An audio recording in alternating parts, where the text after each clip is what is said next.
Murakaza neza kuri Guta TV. Sheni igamije gutanga ubumenyi butuma uhindura imitekerereze, ukareba ubuzima n'amafaranga mu buryo bushya. Wigeze kwibaza uti kuki abantu benshi bakora cyane ari bo bakomeza kugorwa no kubona amafaranga, mu gihe abandi bakira nubwo badafite akazi karenze? Niba iki kibazo cyarigeze guca mu bitekerezo byawe, uyu munsi uri ahantu heza. Uyu munsi tugiye kuganira ku gitabo cyamamaye ku isi yose, Rich Dad Poor Dad, cyanditswe na Robert Kiyosaki. Uyu mwanditsi ni umushoramari n'umucuruzi wanyuze mu buzima bufite amasomo akomeye. Yigiye ku bantu babiri bamureze bafite imyumvire itandukanye ku mafaranga n'akazi. Iki gitabo cyanditswe mu rwego rwo gutinyura abantu, kubereka ko amasomo ajyanye n'amafaranga atigishwa mu mashuri, no gusobanura impamvu impamyabumenyi n'akazi kameze neza bidahita bisobanura umutekano mu by'imari. Kiyosaki agaragaza uko abakire bigisha abana babo ubumenyi butandukanye. Niba uri umunyeshuri, umukozi, umucuruzi cyangwa umuntu ushaka guhindura ejo hazaza he, iki kiganiro ni icyawe. Guma kuri Guta TV twinjire hamwe mu masomo ashobora guhindura uko utekereza n'uko wifata ku mafaranga. Rich Dad Poor Dad ni igitabo kivuga ku micungire y'imari n'imitekerereze ku bijyanye n'amafaranga. Umwanditsi wacyo Robert Kiyosaki avuga ko ari igitabo yifuzaga gusoma ubwo yari akiri muto afite imyaka 14 cyangwa 15, kuko cyari kuza kumufasha gusobanukirwa hakiri kare uko amafaranga akora n'uko abantu bakira batekereza. Asaba buri wese kugisoma cyangwa kureba ibisobanuro byacyo kuko gikubiyemo amasomo 7 y'ingenzi. Isomo rya mbere ni ibivuga ko abakire badakorera amafaranga ahubwo amafaranga bakorera. Igihe Robert yari afite imyaka 9, we n'inshuti ye yo mu bwana yitwaga Mike ntibatumiwe mu rugo rw'umwana biganaga. Impamvu ni uko bafatwaga nk'abana b'abakene. Ibi byarabababaje cyane, bituma Robert agaruka mu rugo abaza se uko umuntu yabasha gukira. Se yamusubije amagambo make agira ati, ugomba kwiga gukora cyane kugira ngo ubone amafaranga menshi. Nubwo Robert yari akiri muto, yahise asobanukirwa ko iyo nama itari ihagije kugira ngo umuntu abe umukire by'ukuri. Nawe wabona warabwiwe iryo jambo. Se wa Robert, uwo yise papa w'umukene Poor Dad, yari umwarimu. Yize neza kandi ahembwa umushahara mwiza, ariko yahoranaga ibibazo by'amafaranga. Yakoraga cyane ariko amafaranga yahoraga amushirana kubera imyenda n'ibikenewe by'umuryango bitabashaga guhurira mu mushahara yahabwaga. Abonye umuhate n'inyota yo kwiga Robert na Mike bafite, papa w'umukene yabagiriye inama yo kujya kuganira na se wa Mike, uwo Robert yise papa w'umukire, Rich Dad. Ibi byaramushimishije ariko nanone biramutangaza. Igitangaje ni uko uwo papa w'umukire atari umukire icyo gihe. Yari yarize cyane kuko atarangije n'icyiciro cya 8 cy'amashuri abanza, ariko yari afite ubucuruzi bwinshi bwari buteye imbere. Ibi byagaragazaga ko ubumenyi bw'amafaranga buturuka ku myumvire n'ubushobozi bwo kubona amahirwe, atari ku mpamyabumenyi cyangwa impamyabushobozi zitangwa mu mashuri. Nubwo batunguwe, Robert na Mike bagiye gusura papa wa Mike. Ku munsi bahuye, yababajije niba biteguye kwiga uko amafaranga akorerwa. Bo bari bishimye cyane, bahita bamwemerera badashidikanyije. Papa w'umukire yabahaye igitekerezo gitandukanye n'icyo bari bamenyereye. Yababwiye ko azabigisha gukorera amafaranga, ariko atari mu ishuri, atari no mu magambo menshi, ahubwo binyuze mu buzima busanzwe n'ibikorwa bari gukora. Ibi byari bigamije kubigisha gutekereza, kwihangana no kumenya kubona amahirwe aho abandi babona imirimo gusa. Isomo nyamukuru hano ni uko abakire biga uko bakoresha ubwenge n'amahirwe kugira ngo amafaranga bakorere, mu gihe abakene bakora gusa bakorera amafaranga ubuzima bwabo bwose. Papa w'umukire yababwiye ko azabigisha gusa ari uko bemeye kumukorera. Yasobanuye ko byaba ari uguta igihe cye niba bashaka kwicara gusa bakumva amasomo nk'uko byakorerwaga ku ishuri. Kuri we, umuntu yiga vuba iyo yize akora, atari ukumva gusa. Robert yashakaga kubaza ikibazo, ariko papa w'umukire ntiyamuhaye umwanya. yahise ababwira ko umuntu udashobora gufata icyemezo vuba kandi adashidikanya atazigera amenya gukorera amafaranga. Yasobanuye ko amahirwe aza agahita kandi no kumenya kuyafata ku gihe ari ubuhanga bukomeye mu buzima no mu bucuruzi. Robert na Mike basobanukiwe ko bagomba gufata icyemezo ako kanya. Bararebanye bemeranya kwemera ayo masezerano. Papa wa Mike yarishimye cyane, ababwira ko azajya bahemba amasenti 10 ku isaha, bagakora amasaha 3 buri wa gatandatu w'icyumweru. Nubwo kuri uwo munsi bahereweho akazi Robert yabaga afite kujya gukina, yahisemo kujya gukora aho kujya gukina. Yari azi ko aya ariyo mahirwe yo kwiga ikintu kitigishwa ku ishuri kandi ntiyashakaga kuyapfusha ubusa. Robert na Mike batangiye gukorera Madame Martin wari umukozi wa Papa Mike. Uyu mugore yakurikiranaga amaduka mato mato. Ayo maduka yagurishwagamo ibintu by'ibanze nk'amata, umugati, amavuta n'itabi. Ikibazo cyari gihari nuko aya maduka atarafite umuyaga wo gukonjesha uzwi nka air conditioning, bityo inzugi zaho zigahora zifunguye ku muhanda no kuri parking. Ibi byatumaga umukungugu winjira buri gihe imodoka yabaga iciyeho ukanduza imbere mu iduka. Akazi ka Robert na Mike kari ugukuraho ibikoresho by'ibyuma byari ku mbaho, bakabihanaguraho umukungugu, hanyuma bakabisubiza ku mbaho neza ku murongo uko byari biri. Ako kazi kari karuhije mu mutwe kandi karambiranye cyane. Buri wa gatandatu bakoraga amasaha 3 bagataha bafite amasenti 30 gusa. Ibi ntibyabashimishaga kuko icyo gihe igitabo cy'amashusho cyo bita comic book cyaguraga amasenti 10, ariko bagakomeza gukora kuko intego yabo itari amafaranga ahubwo kwari ukwiga uko akorerwa. Nyuma y'ibyumweru 3 bakora ako kazi, Robert yararahambiwe, yumva ameze nk'umugaragu, akorera amafaranga make cyane kandi atarigeze anongera kubona papa wa Mike kuva bahura bwa mbere ngo kugira ngo yongere agire icyo amwigisha. Bigeze kwa 4 w'icyumweru mu masaha ya saa 6, Robert yegeye Mike amubwira ko agiye kureka akazi.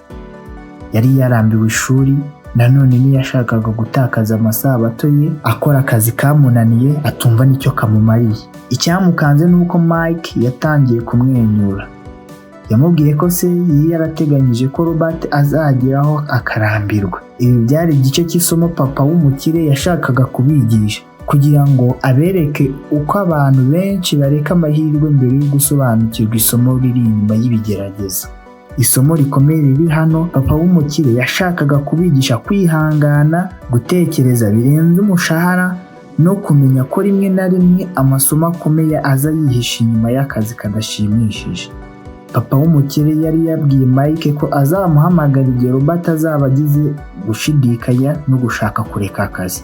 Ibi byarakaje Robert cyane, ariko Mike yamusobanuriye ko uburyo se yigisha butandukanye n'ubw'abandi babyeyi Robert yabaga yarahuye na. Papa w'umukire ntiyakundaga kwigisha mu magambo menshi cyangwa mu nyandiko zo mu ishuri. Yakundaga gukoresha ubunararibonye n'ibibera mu buzima busanzwe nk'isomo.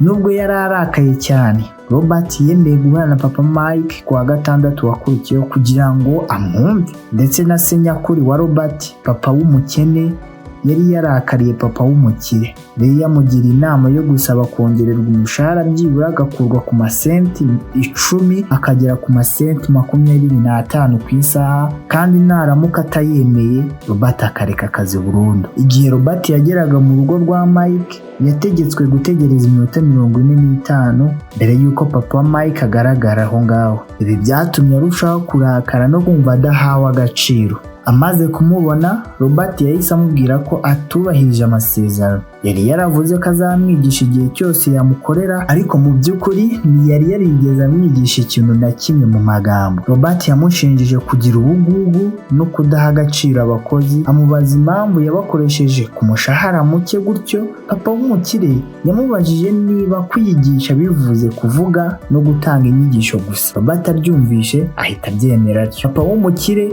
yahise amusobanura ko ubuzima ubwabwo ari bwo mwarimu mwiza kurusha abandi bose wahura duhura nawe. Akenshi ubuzima ntibuvuga ahubwo buratwigisha binyuze mu byo tunyuramo. Yasobanuye ko ubuzima rimwe na rimwe budusunika bukadushyira mu bihe bidashimishije kugira ngo butwigishe isomo. Abantu bamwe bemera gusunikwa n'ubuzima bakabura icyo bagira, abandi bagahangana n'ibintu bitari byo nk'akazi, ubuyobozi cyangwa uwo bashakanye, ariko abantu bake cyane nibo bemera ibyo bibazo nk'amahirwe yo kwiga no gukura mu by'ubwenge. Papa w'umukire yavuze ko yari afite abakozi 150, ariko muri abo bakozi nta n'umwe warigeze amusaba kubigisha uko amafaranga akorerwa. Bose bazaga bashaka akazi n'umushahara gusa, ntibasobanukirwe impamvu nyakuri y'akazi bakoraga. Ariko igihe Mike yamubwiraga ko we na Robert bashaka kwiga uko amafaranga akorwa, papa w'umukire yafashe icyemezo cyo gushyiraho gahunda imeze nk'ubuzima nyabwo kugira ngo amasomo bayigire mu byo bakura nabyo mu buzima. Yabahaye umushahara muke cyane w'amasenti 10 ku isaha, abizi neza ko azabatera umujinya, ariko intego ye yari ukubera ko ubuzima busunika abantu kugira ngo bazamenye gusobanukirwa isomo riri inyuma y'uko ibintu bigenda. Igihe papa w'umukire yabazaga Robert icyo yize muri ubwo bunararibonye, Robert yatangiye kwitotomba amushinja ubugugu no kutubaha abakozi. Yanageze aho avuga ko azareka akazi niba atongejwe umushahara cyangwa se atigishijwe ibirenzeho. Papa w'umukire yamusobanuriye ko abantu benshi bakora neza nk'ibyo Robert yavugaga. Abenshi bareka akazi bagashaka kandi kabahemba neza, ariko akenshi ibyo ntibikemura ibibazo byabo, ahubwo byongera ibibazo inshuro nyinshi. Yashakaga ko Robert asobanukirwa ko gutekereza kongerwa umushahara no kwizera ko amafaranga menshi yakemura ibibazo byose atari igisubizo. Igisubizo ni nyakuri ni ukwiga uko amafaranga yagukorera aho kuba wowe uyakorera ubuzima bwawe bwose. Icyo gihe Robert yatangiye gusobanukirwa buhoro buhoro isomo papa w'umukire yashakaga kumwigisha. Papa w'umukire yamubajije niba afite inyota yo kwiga. Icyo kibazo cyari ingenzi cyane ku isomo ryari rigiye kwinjira ku rundi rwego, aho kwiga bitangirira ku mitekerereze atari ku mushahara. Igihe Robert yemeye ko afite inyota yo kwiga, papa w'umukire yahise amubwira ko agomba guhagarika kongera kumuhemba muri ka kazi yakoraga mu iduka. Ibi byaramuyobeye.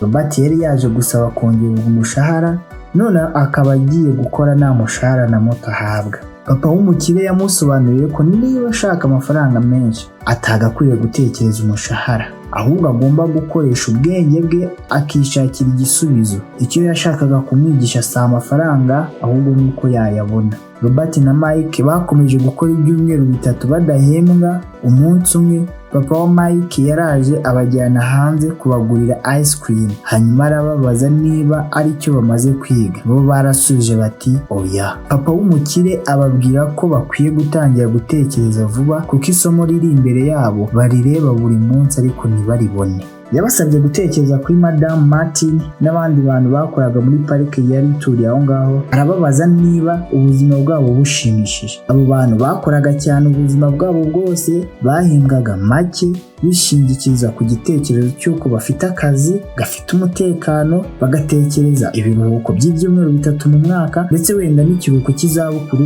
nyuma y'imyaka 45 y'akazi. Papa w'umukire yavuze ko niba ubwo buzima bwa Robert na Mike bifuzaga, yari yiteguye kubongerera umushahara akavana ku masenti 10 ukagera ku masenti 25 ku isaha.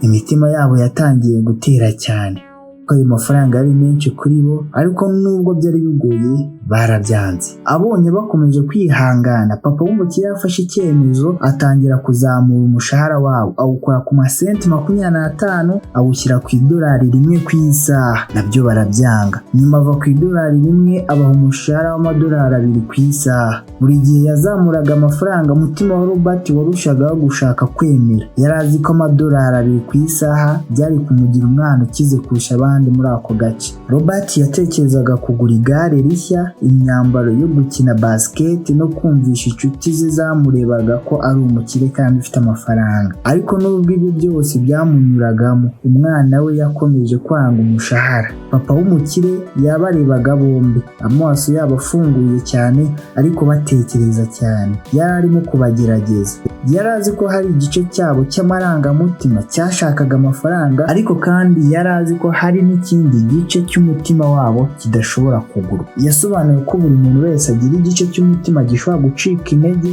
kugira inyota, ubwoba, gushobora kugurwa n'amafaranga, ariko hakaba hari n'ikindi gice gikomeye gifite imbaraga, cyigenga kandi kitagira igiciro wakigura. Ikibazo gihoraho ni ukumenya ni ikihe gice gifite imbaraga kurusha ibindi mu mubiri wawe. Papa w'umukire yakomeje kuzamura amafaranga bigera aho agera ku $5 ku isaha. Icyo gihe isura y'abahungu yarahindutse, baramwenyura, amaso yabo ntiyari akiri ku rujijo, ahubwo haje ituze ridasanzwe. Ibyifuzo by'amafaranga byahise bigabanuka, bumvisha igice cy'umutima wabo gikeneye amafaranga cyacecetse, kigatsindwa n'igice cyari gifite agaciro karenze amafaranga babahaga. Papa w'umukire yavuze ko byari byiza ko batari bafite agaciro. Yasobanuye ko abantu benshi bafite agaciro kuko ubuzima bwabo bugengwa n'ubwoba bwo kwifuza amafaranga. Abantu bakorera amafaranga ubuzima bwabo bwose aho kuba bo bayagenga. Papa w'umukire yasobanuye ko ubwoba bwo kubura amafaranga aribwo butuma abantu benshi bakora cyane kugira ngo babone umushahara, ariko iyo bamaze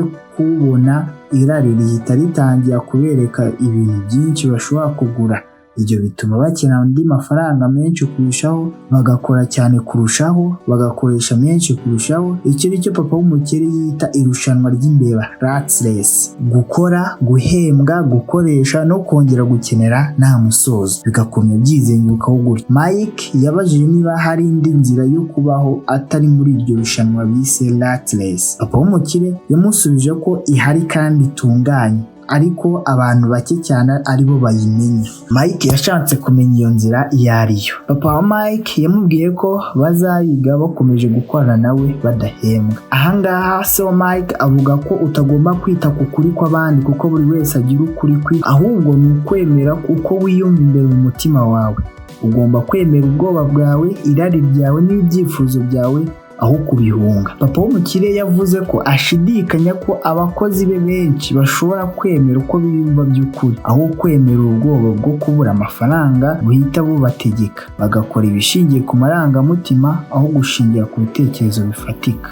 Ntibahangana n'ubwoba bwabo, ahubwo amarangamutima yabo ategeka ubwenge bwabo bakora kugira ngo babone amafaranga. Bibwira ko azabakuraho ubwoba, ariko mu by'ukuri ntabwo abikora. Amafaranga ahinduka shebuja w'amarangamutima n'imitima yabo, ariko bo bakanga kwemera ukuri kwabyo. Papa w'umukire yababuriye kwirinda uwo mutego, abasobanurira ko kuba ufite amafaranga menshi bidakemura ikibazo. Hanyuma yabagejeje ku yandi marangamutima akomeye, irari. Abantu benshi bifuza ibintu byiza kurushaho, binogeye ijisho kurushaho kandi bishimishije kurushaho. Bakora bibwira ko amafaranga azabaha ibyishimo, nyamara ibyishimo biterwa n'amafaranga bimara igihe gito. Papa w'umukire yavuze ko n'abantu benshi bakize bayoborwa n'ubwoba, bibwira ko amafaranga azabaha umutekano, ariko bageze ku rwego rwo gutinya kuyabura, bigatuma bahangayika kurusha igihe bari bakeneye. Akenshi amarangamutima niyo agenga imitekerereze y'abantu. Ubwoba bushobora gutuma umuntu afata ibyemezo bidakemura ikibazo nyakuri. Urugero, umuntu utinya kubura amafaranga ashobora gutekereza ko akazi ariko gisubizo cyonyine, nyamara akazi ari igisubizo cy'igihe gito ku bibazo by'igihe kirekire. Ni ngombwa kwiga gutekereza wigenga utaretse amarangamutima yo kukugenga. Papa w'umukire yavuze ko yabonye icyizere igihe abo bahungu bemeraga gukorera ubuntu, kandi ko bateye intambwe ya mbere igihe bananiraga kugwa mu kigeragezo cy'amafaranga menshi yabashyiriragaho. Bari barimo kwiga gutekereza nubwo amarangamutima yabo yari akaze. Papa w'umukire yababwiye gukomeza gukora. Bari barimo kwiga gutekereza nubwo amarangamutima yabo yari akaze. Papa w'umukire yababwiye gukomeza gukora, abasobanurira ko uko bazibagirwa gukenera umushahara vuba, ariko ubuzima bwabo bw'abakuru buzoroha. Yabashishikarije gukomeza gukoresha ubwenge bwabo, gukorera ubuntu, kandi vuba ubwenge bwabo bwari kubereka inzira zo kubona amafaranga zirenze kure ayo bashakaga guhembwa. Yababwiye ko bazatangira kubona amahirwe abandi batabona, kandi iyo umuntu abonye amahirwe rimwe ayabona ubuzima bwe bwose. Aba bahungu bakiriye inama ya papa w'umukire, maze bidatinze babonye amahirwe yo gushinga isomero rito, aho abana bishyuraga amafaranga make yo kwinjira bakabona amahirwe yo gusoma ibitabo by'amashusho comic books byinshi uko bashakaga. Robert na Mike bahisemo gukoresha amahirwe babonye, maze baha akazi mushiki wa Mike bamugira umuyobozi w'isomero. Hedley Bryant yishyuzaga buri mwana amasenti 10 yo kwinjira mu isomero. Ibi byari inyungu ikomeye ku bana kuko igitabo kimwe cy'amashusho comic books cyaguraga amasenti 10, ariko mu masaha abiri bashoboraga gusoma ibitabo 5 cyangwa 6. Mu gihe cy'amezi 3 Robert na Mike babonaga impuzandengo y'amadolari 9.50 buri cyumweru. Mushiki wa Mike bamwishyuraga $1 mu cyumweru kandi bamwemereraga gusoma ibitabo byose ku buntu. Nubwo isomero ryaje gufungwa nyuma y'amezi 3 kubera intonganya zahereye aho, isomo bari baryize, bari bamenye uko amafaranga yabakorera n'igihe baba badahari. Icyo nicyo cyari isomo rya mbere. Abakire ntibakorera amafaranga, ahubwo amafaranga arabakorera. Bari biteguye kwiga andi masomo kandi papa w'umukire yari yiteguye gukomeza kubigisha.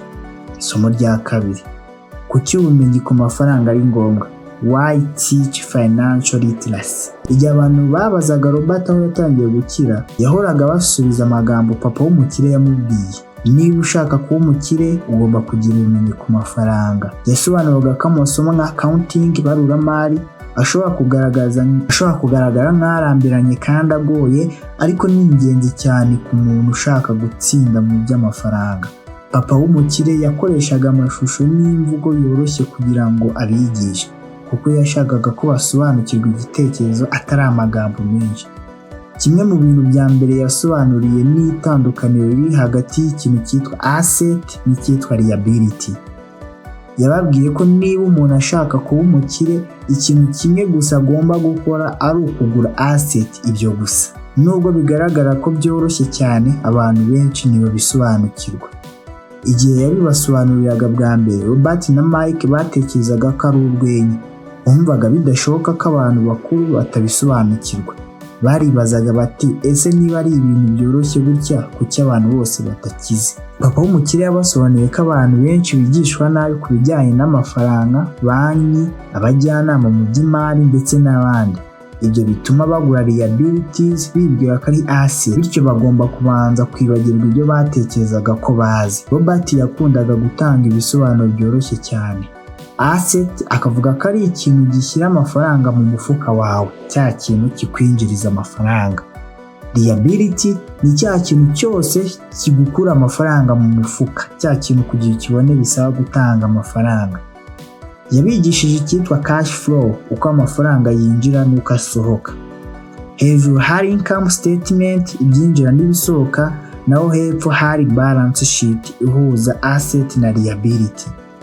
Asset izongera amafaranga winjiza. Urugero, ufite inzu urayikodesha, amafaranga baguhaye buri kwezi iyo yinjiye yitwa asset kuko yinjira mu mufuka wawe.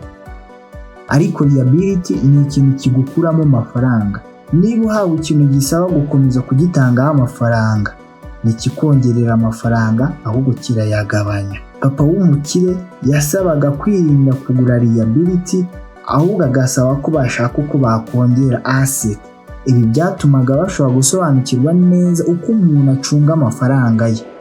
Robert yavuze ko abantu benshi bafite imyenda batekereza igisubizo ko ari ukubona amafaranga menshi, ariko kenshi amafaranga menshi ntakemura ikibazo ahubwo aragikomeza. Niyo mpamvu abantu bamwe batsinda muri loto cyangwa bakabona 8, ariko bidatinze bakisanga bongeye gukena. Iyo amafaranga yiyongereye, imikoreshereze yayo nayo iriyongera. Ikintu kibura ku bantu benshi ni ubumenyi ku mafaranga, financial education. Niyo mpamvu bashobora gutsinda neza mu myuga yabo, kuba abaganga, abarimu, abashakashatsi, ariko bakagorwa n'imikoreshereze y'amafaranga. Baba barize uko amafaranga akorwa, ariko ntibabe barize uko acungwa. Umuntu ashobora kuba afite ubwenge bwinshi ariko akaba ntacyo azi ku micungire y'imari. Yize gukorera amafaranga cyane, ariko ntiyize uko yakoresha ayo mafaranga ngo amukorere. Abantu benshi bagifata inzu zabo nka asset, ariko Robert yigisha ko inzu akenshi bari liability kuko igukuramo amafaranga binyuze mu misoro, ubwishingizi, gusana n'izindi nguzanyo. Ibi ntibivuze ko umuntu atakwiyubakira inzu. Ashobora kubigira, ariko akabanza kugira asset zitanga amafaranga ahoraho cash flow azishyura iyo nzu atabangamiye imibereho ye yindi. Robert asobanura ko ushaka gukira agomba kugura asset zitanga amafaranga, kugabanya liability n'ibisohoka no kumenya igihe ageze ku rwego rwo kugira ubutunzi buhagije. Asobanura ubutunzi wealth atya: ubutunzi ni ubushobozi bw'umuntu bwo kubaho iminsi ngahe adakora, cyangwa iyo nahagarika gukora uyu munsi nabaho igihe kingana iki nshingiye ku byo asset zanjye zatanga. Mu yandi magambo, ubutunzi bupimwa n'itandukaniro riri hagati y'amafaranga asset zitanga n'ibisohoka. Iyo asset zitanga amafaranga ahagije yo kwishyura ibisohoka byawe, uri umukire mu mutekano nubwo waba utaraba umukire cyane mu mibare. Isomo rya gatatu: reba ku bucuruzi bwawe, mind your business. Inshuti ya Robert yigeze kumva Ray Kroc washinze McDonald atanga ikiganiro muri kaminuza ya Texas mu mwaka w'1974. Nyuma yaho Ray yemeye kujyana n'abanyeshuri aho bajyaga kwicara bakanywa akayoga. Ray yabajije ati: ni ubuhe bucuruzi ndi gukora muri iyi minsi? Abanyeshuri baraseka bavuga ko ari ubucuruzi bwo kugurisha hamburger. Ariko Ray yabasubije ko atari umucuruzi wa hamburger, ahubwo ari umucuruzi w'ubutaka n'imitungo itimukanwa cyitwa real estate. Uyu munsi McDonald ni umwe mu bafite ubutaka bwinshi ku isi, bafite amasangano n'ahantu h'agaciro hanini mu mijyi myinshi igiye itandukanye. Ibi byerekana ko hari itandukaniro riri hagati y'umwuga profession n'ubucuruzi bwawe business. Robert akunda kubaza abantu ati: ubucuruzi bwawe ni ubuhe? Bakamusubiza bati: ndi umukozi wa banki. Akababaza se: ese banki ni iyawe? Bagasubiza bati: oya, nkurayo gusa. Ahangaha niho bavangira umwuga n'ubucuruzi. Umwuga wabo ushobora kuba gukora muri banki, ariko niba bafite ubucuruzi bwabo bwite ni abakozi. Abantu benshi bakorera abandi bose, umukoresha, leta, banki, bamara ubuzima bwabo bakiza abandi, bo ntibiyubakira ubutunzi buhamye.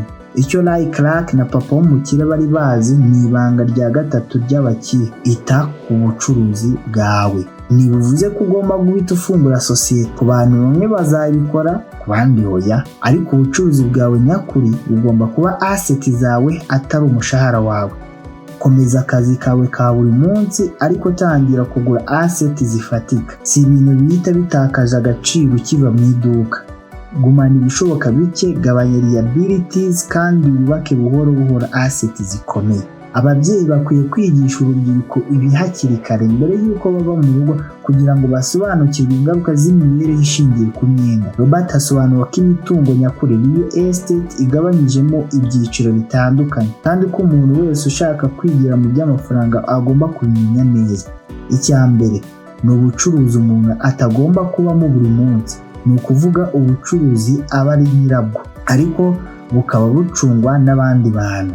Iyo nyirabwo agomba kujya ku kazi buri munsi kugira ngo ubucuruzi bukomeze gukora, ubwo ntibuba bukiri business, ahubwo buba bwarahindutse akazi ke bwite. Icya kabiri, imigabane stocks, aho umuntu ashyira amafaranga mu bigo bikorera ku isoko ry'imari akunguka ku nyungu cyangwa ku izamuka ry'agaciro kayo. Icya gatatu ni imigabane y'imyenda bonds, aho umuntu aba agurije leta cyangwa ibigo runaka akazishyurwa inyungu mu gihe cyateganyijwe. Icya kane ni imitungo itimukanwa ibyara inyungu, income generating real estate, n'inzu zikodeshwa, amahoteli, amazu y'ubucuruzi n'ibindi bitanga amafaranga buri kwezi cyangwa buri mwaka. Icya gatanu ni uburenganzira ku byahanzwe n'iby'ubwenge royalties, nko ku ndirimbo, ibitabo, filime n'ibindi bikorwa by'ubwenge bishobora gukomeza kwinjiriza nyirabyo mu gihe kirekire. Icya gatandatu ni ikindi kintu cyose gifite agaciro kibyara inyungu cyangwa cyiyongera agaciro kandi kikaba gifite isoko byoroshye kuba wakigurishaho mu gihe runaka. Robert agaragaza ko umuntu akwiriye kwiyumvamo imitungo ashaka gushoramo amafaranga. Ubwe akunda cyane imitungo itimukanwa, ari nayo mpamvu amara umwanya munini ayitekerezaho, ayishakisha kandi ayisuzuma. Asobanura ko iyo umuntu adakunda real estate atagomba no kuyishoramo, kuko gushora imari bisaba kwitanga, kwiga no kwihangana.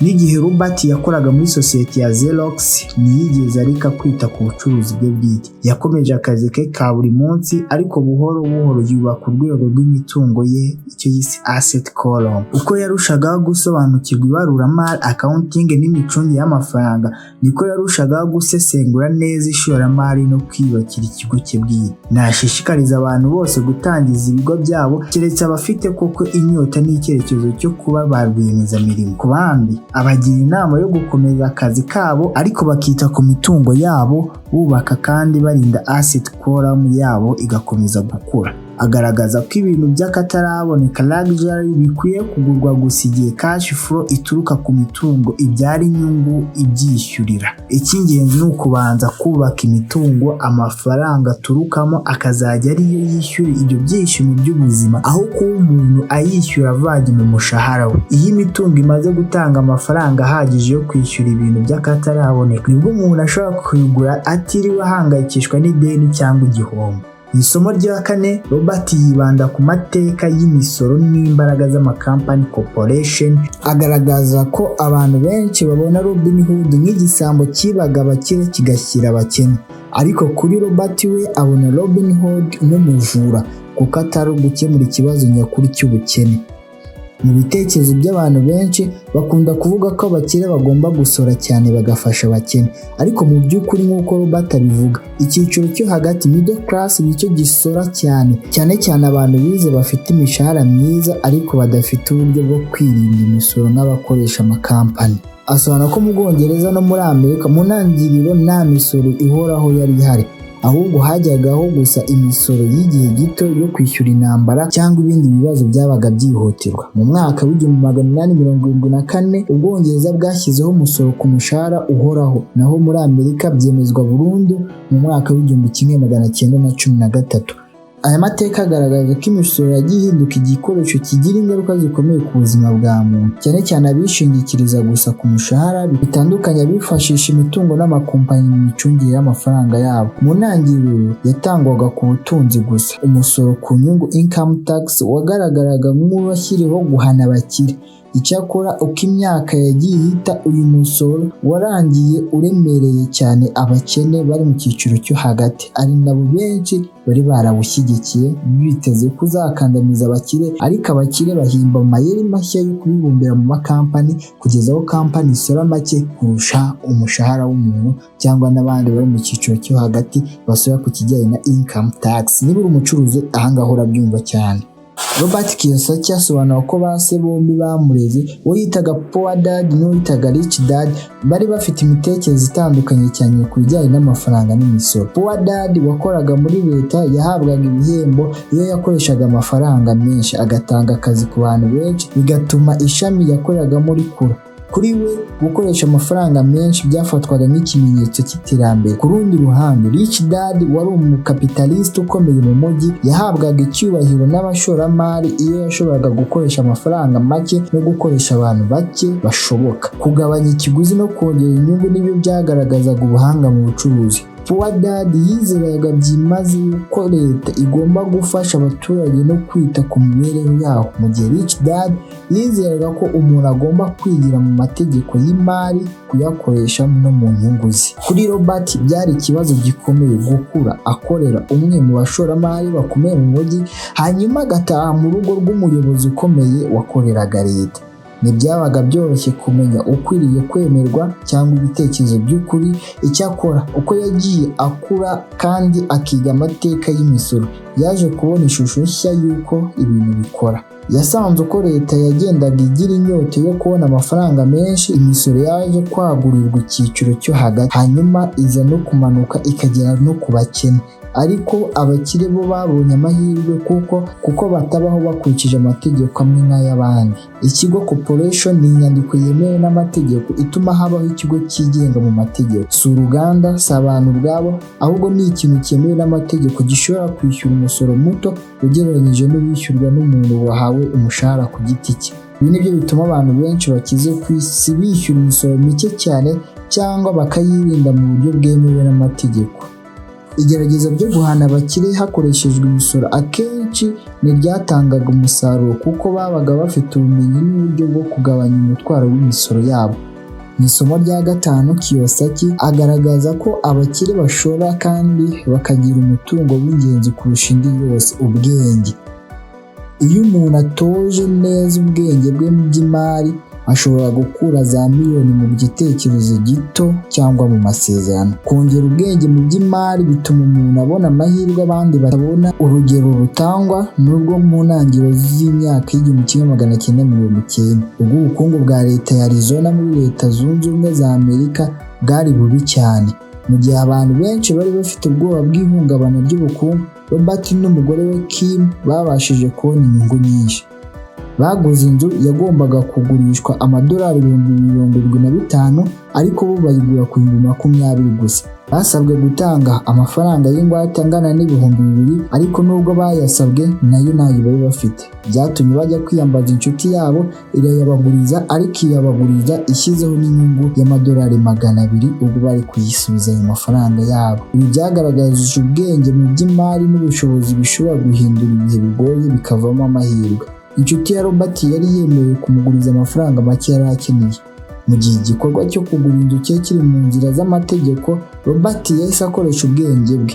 Yahise asohora itangazo rigurisha iyo nzu yari ifite agaciro k'75,000 ariko we akuraho amadolari $10,000 ayigurisha $60,000 gusa. Mu gihe gito cyane iyo nzu yari imaze kubona umukiriya. Icyumweru kitarashira inzu ikimara kuba iye mu buryo bwemewe n'amategeko, yayigurishije mu minota mike cyane. Muri icyo gikorwa kimwe gusa amafaranga agera ku $40,000 yabonetse nk'avuye mu kirere, nyamara atari amahirwe gusa ahubwo ari umusaruro w'igitekerezo cyatekerejwe neza. Iyi nkuru igaragaza neza ko ibitekerezo byiza bishobora guhinduka amafaranga menshi igihe umuntu atunganyije neza ubwenge bwe mu by'imari kandi akabona ibyo abandi batabona. Robert ashimangira ko amasoko ahora azamuka akanamanuka, ko ishoramari riza rigashira, ariko isi ihora itanga amahirwe akomeye ku bantu biteguye kuyabona. Ikibazo si uko amahirwe abaho, ahubwo ni ubushobozi bwo kuyamenya igihe ayagezeho. Uko umuntu agenda yongera ubwenge bwe mu by'imari, kandi ibi bifata igihe n'imyitozo, niko agenda abona amahirwe menshi arushijeho. Isi iri imbere ifite impinduka nyinshi zigenda nziza, kandi umuntu ufite ubwenge mu by'imari azibona nk'amahirwe ateye amatsiko aho kuzibona nk'ikintu gitera ubwoba. Umuntu abona amahirwe akayafata aho kuguma ku ruhande areba abandi batera intambwe bafite ubutwari agafatwa n'ubwoba. Mu mateka ubutaka bwari ubutunzi mu myaka isaga 300 ishize. Nyuma haza igihe cy'inganda n'umusaruro. Uyu munsi ubutunzi buri mu makuru n'ubumenyi, kandi ayo makuru agenda ku muvuduko w'urumuri. Ibi bizagenda birushaho kwihuta no guhindura isi kurushaho. Isomo rya 6 riravuga riti: kora ugamije kwiga, ntukore ugamije amafaranga gusa. Mu myaka ishize Robert yagiranye ikiganiro n'umunyamakuru w'umugore muri Singapore. Mu kiganiro cyabo uwo munyamakuru yagaragaje ko inzozi ze ari ukuba umwanditsi w'ibitabo bigurishwa cyane, ariko nubwo abantu bose bavugaga ko ibitabo byari byiza ntibyagurishwaga. Robert yamugiriye inama yo kwiga amasomo yo kugurisha sales. Icyakora uwo munyamakuru yararakaye cyane, avuga ko afite impamyabumenyi y'ikirenga mu ndimi n'ubuvanganzo bw'icyongereza, bityo akaba atabona uko yakwiga kugurisha naho byazamufasha. Byongeye yavuze ko yangaga abantu bakora ku kazi ko kugurisha, ko yabonaga nk'abatekamutwe. Robert yamubwiye ko atazwi cyane kubera ko ari umwanditsi mwiza gusa, ahubwo ko azwi kuko yamenye kugurisha ibitekerezo bye. Uwo munyamakuru yavuze ko atazigera yiga ibyo kugurisha, ahita ava mu kiganiro arigendera. Ibi bigaragaza ko abantu benshi bafite impano zikomeye ariko bagakomeza kugorwa n'ubukungu kubera kubura ubumenyi bumwe bw'ingenzi. Nk'uko umwe mu bajyanama mu by'ubucuruzi yigeze kubivuga, abantu benshi baba bafite ubuhanga bumwe gusa uvuye ku ntsinzi ikomeye. Iyo bigeze ku mafaranga, ubumenyi abantu benshi bafite ni ugukora cyane gusa, nyamara ntibihagije. Iyo uwo munyamakuru aza gufata amasomo yo kugurisha, akabona akazi mu kigo cyamamaza, yari kwiga uko abantu bemerwa, uko ibitekerezo bigurishwa, maze akabikoresha agurisha ibitabo bye byinshi. Igihe Robert yasohoraga igitabo cye cya mbere If You Want to Be a Rich and Happy Don't Go to School, umwanditsi w'ibitabo yamusabye guhindura umutwe akawugira The Economics of Education.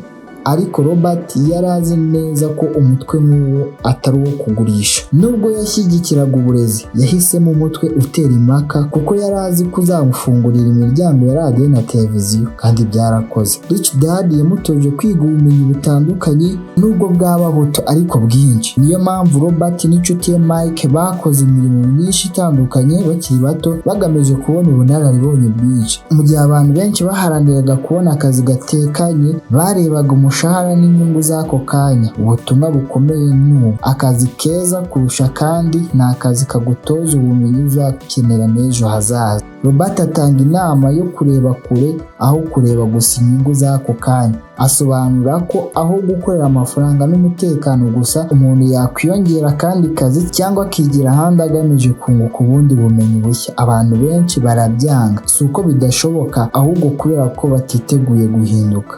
Poor Dad yashakaga ko Robert aba impuguke mu kintu kimwe gusa, akagira umwuga umwe akawukomerezaho ubuzima bwe bwose, ariko iyo nzira ntiyamuhiriye nubwo atigeze abimenya. Ikintu atarazi ni uko umuntu uko arushaho kuba impuguke mu kintu kimwe gusa, ariko arushaho gufatirwamo akaba imfungwa muri icyo kintu, akagishingiraho ubuzima bwe bwose, bigatuma agira ubwoba bwo guhindura icyerekezo. Rich Dad we yashishikarizaga Mike na Robert kwagura ubumenyi, bakiga byinshi mu nzego zitandukanye z'ubucuruzi. Robert ashimangira ko ubumenyi bw'ingenzi umuntu akeneye kugira ngo agere ku ntsinzi ari butatu: gucunga imigendekere y'amafaranga cash flow, gucunga sisiteme z'ubucuruzi, no gucunga abantu.